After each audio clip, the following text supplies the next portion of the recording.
कि और भी एक आस्तिकों में, ये तो घोर नास्तिक हैं, ये बौद्ध चारवाक ये तो नास्तिक है, आस्तिकों में भी हमने नास्तिकता घुसेड़ दी है।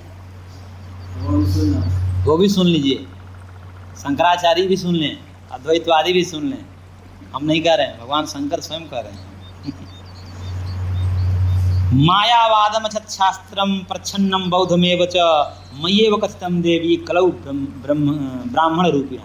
कह रहे कि मायावाद किसको कहते हैं? शंकराचार्य के दर्शन को मायावाद कहते हैं। तो कह रहे हैं कि मायावादम असत शास्त्रम, असत शास्त्र, अप्रमाणिक शास्त्र को ये भी क्या है? प्रच्छन्न बौद्ध हैं।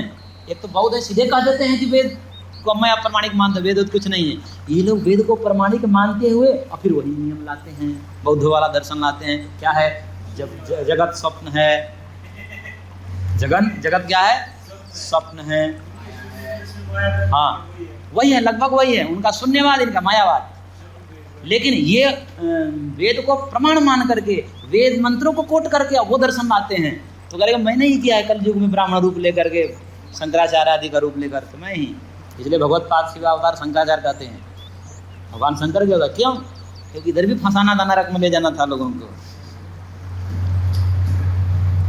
अपार्थम श्रुति वाक्यानाम दर्शयन लोक गर्हितम कर्म स्वरूपम त्याज्यम तुमत्र च प्रतिपाद्यते। यहाँ पर मैंने क्या किया? मैंने सब श्रुति वाक्यों के द्वारा कर्म आदि के स्वरूप के त्याज की सब व्यर्थ दिखला दिया। सब व्यर्थ है, सबको कह दिया सन्यासी श्रेष्ठ है, कर्म का सन्यासी श्रेष्ठ है, ये सब कर्मकांड तो व्यर्थ है। इसलिए शंकराचार्य जहाँ भी कर्मकांड की बात आई घोर विरोध करते हैं, कर्मकांड का घोर विरोध करते हैं और कहते हैं कि ज्ञान ही श्रेष्ठ है, ऐसा कह करके और समस्त कर्म को निंदा करके करेगा मैंने ही किया है। यहाँ पर मैंने क्या किया है? ये सब ये यहाँ से लेकर पूरा अंत तक जो दे रहे हैं ना, ये सब मायावाद के विषय में। मायावाद में क्या क्या किया हमने? तो मायावाद में मैंने श्रुति वाक्यों को व्यर्थ दिखला करके जो कर्मकांड परक हैं और कर्म स्वरूप के त्याज को ही यहाँ पर प्रतिपादन किया है। और क्या किया? सर्व कर्म परिभ्रंशार नैष्कर्म्य तत्व। यहाँ पर नैष्कर्म्यता, निठल्लेपने का हमने उपदेश किया, कुछ नहीं करना। चिदानंद रूप शिवोहम शिवोहम। न तुम्हारा कोई गुरु है, न तुम शिष्य हो किसी का, न तुम्हारे कोई माता है, न तुम्हारे कोई पिता है, न भाई है, न बंधु है, न तुम शरीर है। इस प्रकार करके उन्होंने निठल्लेपने का उपदेश किया। और मया मेरे द्वारा ही, क्यों हंस रहे हैं?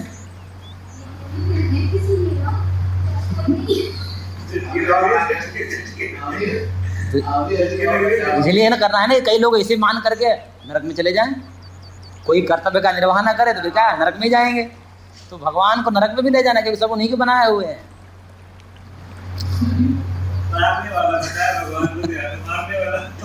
मारने वाले भी हैं वो। और क्या क्या यहाँ पर ये कह दिया, देखिए और भी कहा मायावाद में क्या किया? परात्म जीवयो ऐक्य मयात्र प्रतिपाद्य थे। मैंने यहाँ पर क्या प्रतिपादन किया है? मायावाद में जीव ब्रह्म एक ही है। जाओ, सबको भ्रष्ट बना दिया। अब क्या जीव ब्रह्म ही है, तो ब्रह्म की उपासना करेगा क्या? अब हमें उपासना करने की भी कोई आवश्यकता नहीं है, मैं तो ब्रह्म हूँ। ऐसा करके सबको पतित कर दिया। लेकिन उसमें भी जो चालाक है ना, समझ जाते हैं शंकराचार्य रहे नहीं, अब मारेंगे फिर हमको, तो लगे रहते हैं। स्वयं शंकराचार्य जी वैसा कहा करके भी लिख तो दिए, लेकिन अपनी साधना अलग करते हैं। ये बहुत बड़ा गुरु रहस्य है। हाँ,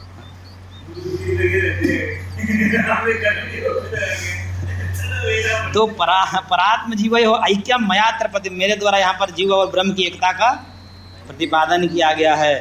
और ब्रह्मणो अस्य परम रूपम निर्गुणम दर्शितम मया। यहाँ पर ब्रह्म के किस रूप का व्याख्यान किया गया है? निर्गुण। बोल दिया कि भगवान में कोई गुण ही नहीं है। भगवान के न रूप है, न रस है, न गंध है, ना आप उनको सुन सकते हो, न देख सकते हो, न ऐसा। जाओ फिर मरो। निर्गुण का उपदेश करेंगे। आप देखिए क्यों किया ऐसा? सर्वस्व जगतो अपस्य नाशनार्थम कलयुगे। कलयुग में समस्त लोग का नाश करने के लिए मैंने।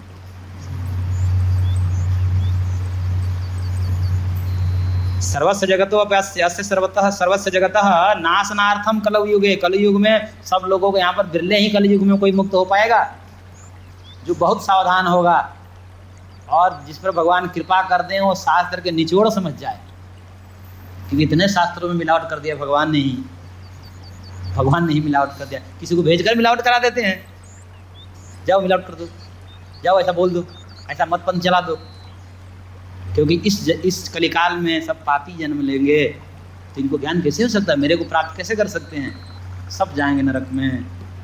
उनकी विशेष जिस पर कृपा होगी वह तो समझ लेगा। ये जो समझा रहे हैं ना, अब इतना बैठने का सामर्थ्य किसके पास है, यहाँ तो क्लास से भी भाग जाते हैं क्योंकि सुनना नहीं है, क्योंकि उनको भी भगवान मूर्ख ही रखना चाहते हैं, क्योंकि यहाँ सुनाएंगे, बैठने का समय लगाएंगे, माथा पेची करना पड़ेगा, तब सत्य का त्याग करने में आपको विवेक बुद्धि उत्पन्न हुई, तब आप समझ आए कि भगवान की ये बात ठीक नहीं है। कौन बातें ग्राह्य है, ऐसा जो समझ लेगा निरीक्षित विवेकी होगा वो तो मुक्त हो जाएगा। लेकिन इतना समय किसके पास है दर्शन शास्त्र पढ़ने का? मतलब आप लोगों के पास तो है, लेकिन बाकी कौन दिमाग इतना लगाना चाहिए? क्या खटपट वही करे। हम एक हमारी बहन है, उससे कहा कि कुछ पढ़ लिख लो, तो कह रही है क्या पढ़ाओगे तुम? वही आत्मा परमात्मा यही तो पढ़ाओगे। मेरे बस तुम्हारे लिए इतना ही है, वही मरना, रोज मरने की बातें सुनाओगे। मैंने लगता है कि तुम मरोगी नहीं है ऐसा।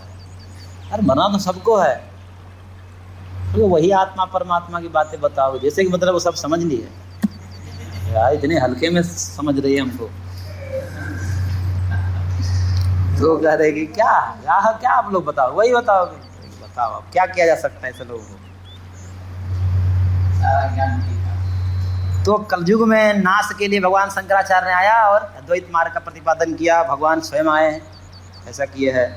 इसलिए अंत में देख कर लिख दिया भगवान ने, वेदार्थवन महाशास्त्रम मायावादम अवैदिकम। मायावाद कैसा है? दिखता तो वैदिक है, पढ़ने से दिखता तो वैदिक जैसा है, लेकिन कैसा है? अवैदिकम।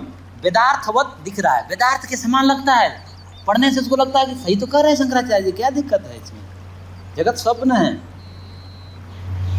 लेकिन वेदार्थ के समान दिखता हुआ भी महाशास्त्र, बहुत बड़ा शास्त्र है, बहुत बड़ी परंपरा है उनकी, लेकिन अवैदिकम है, मूल में जो है गड़बड़ है। मयैव कथितम देवी, मेरे द्वारा ही हे देवी ये कहा गया है, जगताम नाश कारणात्, जगत को नाश करने के लिए मेरे द्वारा ही कहा गया है।